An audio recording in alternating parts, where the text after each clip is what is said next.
शिशिर सरला वसंत बहरला गडगडल्या नववर्षाच्या नवगती सण हा गुढी पाडव्याचा आला घेऊन सुख समृद्धी सोबती। नमस्कार, मी डॉक्टर जान्हवी सप्रेलाडे। चैत्र शुद्ध प्रतिपदेला हिंदू नववर्षाची सुरुवात होते। शालिवाहन संवत्सराचा हा पहिला दिवस। याच दिवशी संपूर्ण महाराष्ट्रात गुढीपाडव्याचा सण साजरा केला जातो। शालिवाहनाने आपल्या शत्रूवर याच दिवशी विजय मिळवला होता।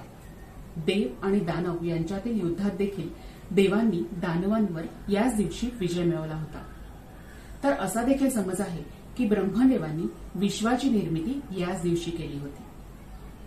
गुढीपाडव्याच्या दिवशी सकाळी लवकर उठावे, मंगल स्नान करावे, घराभोवती रांगोळी घालावी, घराच्या दारावर आंब्याच्या पानांचे आणि फुलांचे तोरण बांधावे, बांबूच्या उंच काठीच्या वरच्या टोकाला भरजरी वस्त्र, फुलांची माळ, बत्ताशाची माळ घालावी, तांब्याच्या बाजूला गंध, चंदन, हळद, कुंकू यांनी पट्टे ओढावेत आणि तो तांब्या त्या बांबूच्या काठीवर उलटा उपडी करावा।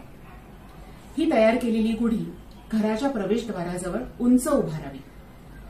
त्याला हळद, कुंकू, गंध, अक्षता घालून त्याची षोडोपचारे पूजा करावी। दुपारी गुढीला पुरणपोळी, गुलाबजाम किंवा गोडाचा नैवेद्य दाखवावा। गुढीपाडवा हा 3.5 शुभमुहूर्तांपैकी एक पूर्ण शुभमुहूर्त मानला जातो। या दिवशी मंगल कार्याचा शुभारंभ करावा।